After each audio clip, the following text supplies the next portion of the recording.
Hello, everyone. It's Shaderock, and it's been a while since we've been on a menu for Super Robot Wars. This is the demo of SRY. So, I have only played the opening level.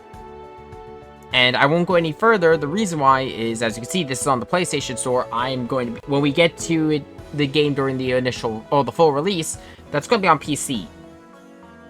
And the demo was only released for consoles, so I'm gonna hold off on that. But talking about the systems, this is gonna be my first impression.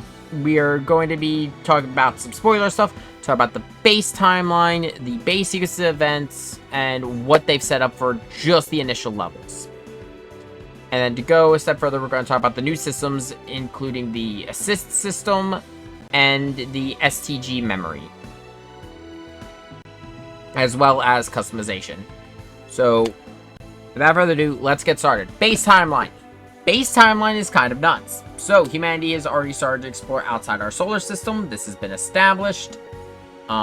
We've had a conflict, and it did not go well for us. In terms of what we've got going on Earth, we've had the Earthnoids and Spacenoids at war with the original Mobile Suit Gundam all the way to Char's counterattack. Characters we have kicking around during the war were Zeon being led by Haman. Well, Neo Zeon had the representatives of Haman and Char. We had Gilbert, which, if I'm correct, because the name is always been a little weird, I believe that is C Destiny with Gilbert Durandal. And then we also had Zex Marquise of Gundam Wing. On the other side, representing Earth, we had Lelouch v. Britannia, which, yeah, Code Geass as a base, that's interesting. And we also had Trey's Crucianata on Earth. We already know the results of most of these wars, though, from most of the other series. To go a step further, though, as we had the events play out, we got to see some other pilots who were on Earth. We saw the Wing Boys, we saw Koji and Tetsuya for Mazinger, who talked about defeating the Dark Gundam and Dr. Hell. So G Gundam is also part of our base timeline. Pretty much every Gundam series they have announced for this, with the exception of G-Witch, it seems, is base timeline. I don't know if G-Witch is going to be base or an alt world. To go a step further in this massive base world, Combattler V. So yeah, that happened. But wait, there's one more. Also part of the base world is Getter Robo, and this is not the events of Getter Robo we are used to. This is the events of Getter Robo Arc. Meaning everything with Ryoma all the way to Go from the original Ken Ishikawa Getter Robo manga is part of this timeline, but not the events of Getter Robo Armageddon. So this is a different form of Getter than we've seen on any of my SR videos. So that's going to be kind of cool. In terms of our opening level, we got to see some people who are just around town waiting to start out their adventures, and it's fucking Takuya. I think his name is Takuya. More notably, he is the son of Ryoma, pilot of Getter Robo Arc. And then we also have the Dynazenon crew in town. So, game is starting strong with one of its new to mainline series series with Getter Robo Arc, as Getter Robo Arc has only been featured in the mobile games up till now. And in terms of a brand new series, we're starting out with fucking Dynazenon, which, don't get me wrong, I love Dynazenon. I mean, it would have been crazier to start us out with Godzilla, but I'm expecting the Dynazenon story to really heavily intertwine with Godzilla. Talking about the new systems, we've got two main new systems to talk about. Assist and the STG memory. STG memory we're going to start with right here. We'll talk about it in a second, actually. We'll actually start with assist. So in SRV to 30, we had a system introduced, which was a special point system that a unit would build up a point every time it got a kill. This was very useful for certain machines who were just really good at killing things really fast. The issue is this made units who were either slower in the back or weren't as good at finishing the job not get as many points, so they couldn't use the special abilities nearly as much. This has changed in in Y. In Y, we have the assist crew system. So the way assist points work are every time you shoot down an enemy, you build up points. As you build up the points, you'll get a token you can spend. And then this is where things get a little bit interesting. Instead of having a set list of abilities you spend points to use, you instead have crew members you put in the assist slots, who also have their own levels and just level up by being deployed. But they have very powerful abilities, and you can spend the assist points to use them. You gain assist points and levels by leveling up the character. By leveling up the gauge per level, which any unit can do. This is actually a little bit more useful to me, and I like it a little bit more just because it helps units who are, you say you're leveling up a unit or a character who is, their machine moves a lot slower than some of the others. Like, I will use SRY here as an example. When I was feeding kills to Shinji in the Ava tended to have a little bit of a problem sometimes where its movement wasn't always the best. Or even Sakurai in the Arbalest. He had trouble moving in space. This would allow me to feed the skills to them without them needing to get kills, but it allowed them to move faster, catch up more, or even just take advantage of the skills. It makes a unit a lot faster out the gate. It also makes machines that are blitz fighters infinitely more valuable. Like, for example, back in the day, my Van Gray, because if you have never seen me play SRV, the way I played that game is I would start with the Van Gray, it'd go right to backline and just decimate shit. So that is going to be interesting to play around with, especially with some of the later characters they've shown, such as Jeremiah Gutwald.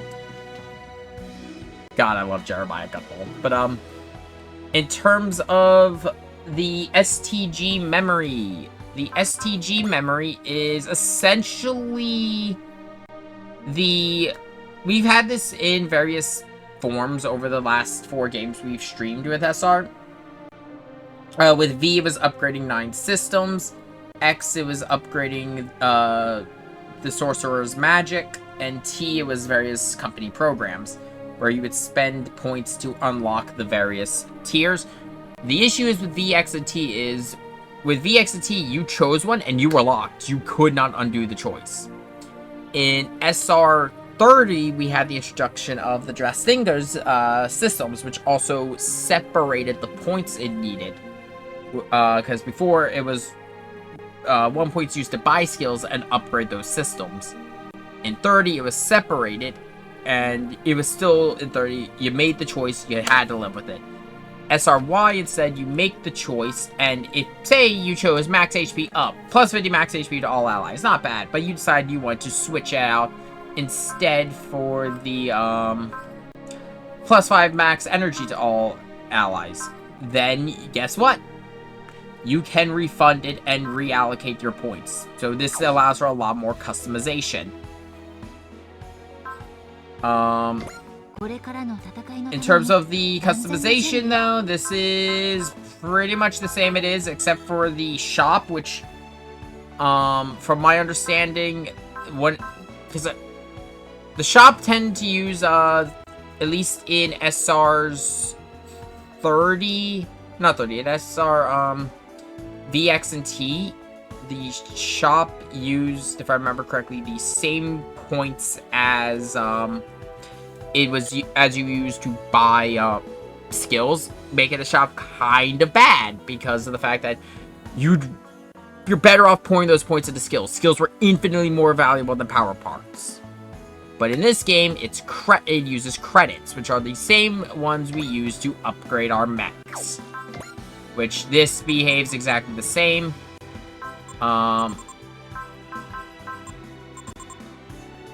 I believe there is going to be more to it as we level it up, similar to how we had more upgrades appear for the various machines back in the X and T, but I'm not sure. Like I said, this is all just opinions on the demo. I am looking forward to Super Robot Wars Y. I've been very vocal. I'm looking forward to this game. And I'm interested to see what direction everything goes. I'm especially with some of the stuff they showed off in the trailers. Massive spoilers right now going forward. And if you want to see what my final thoughts are after my massive spoilers, just skip ahead. You'll be able to know I'm done talking about spoilers when my jacket reappears. But in terms of like the stuff they showed off the trailers, Mazin Emperor G is making its reappearance in Super Robot Wars X, and I'm betting they're going back to its original origin as having a tie to Getter Robo, which is going to be awesome. I love that. We saw the Kaiju Club in a fucking white Dynazenon, which is insane. Godzilla Ultima, need I say more?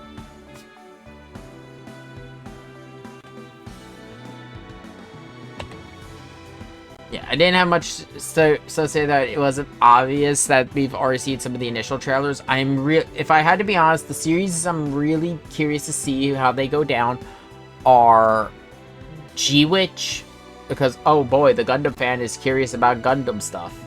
I'm curious to see G-Witch, Godzilla, Dynazenon, and Macross. Especially because this is the first time Macross has been in SR in a while. And I hope everyone else is looking forward to it as we start on... We'll be starting around the end of August for Super Robot Wars. I am kind of steamrolling through Project Cross Zone to try to get it finished up so in time for Super Robot Wars. And I'm so excited. We are almost there, everyone. From today, as of this recording, I'm recording this on August 8th. We are a little under 3 weeks out. So I hope you all are looking forward to this game as much as I am. I'm so hyped to be playing it. Actually, kind of a minor thing. I know some people have been bringing up the UI, that a lot of people don't like how simple it is. To be honest, there's some things I like about the UI, in particular the new UI when you hover over one of your machines. It just pulls up a gauge at the bottom that shows you every active skill on the machine. It tells you if Flash is active, if a Toon is active, Bless, you name it, it's there. It is much nicer than having to go into menus.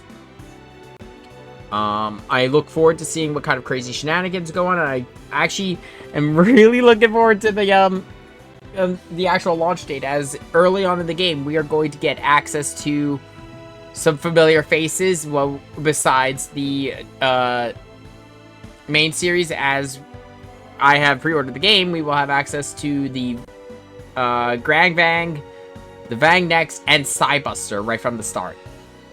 So that's gonna be fun. But for now, I'll see you all then.